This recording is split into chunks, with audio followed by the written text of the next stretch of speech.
कौन कौन रमज़ान का इंतज़ार कर रहा है। माशाल्लाह शब बारात शुरू हो चुका है, शबान का महीना शुरू हो चुका है और रमज़ान का महीना भी आने वाला है। और बहुत सारे लोग हैं जिनको रमज़ान का इंतज़ार होता है कि वो रमज़ान में अपनी इबादत करेंगे, और बहुत सारे लोगों को इंतज़ार होता है समोसे और पकौड़ों का।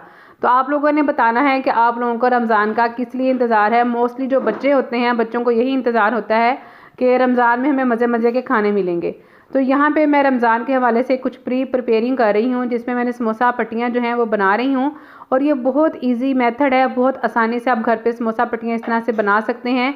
और इनको बेलने में भी कोई बहुत ज़्यादा टाइम नहीं लगता, बहुत इजीली ये जो पट्टियाँ हैं इनको बेल लिया जाता है।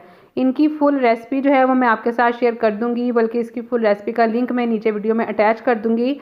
आप वहां से इसकी डिटेल्ड वीडियो देख सकते हैं और अपनी रमज़ान की तैयारी शुरू कर सकते हैं।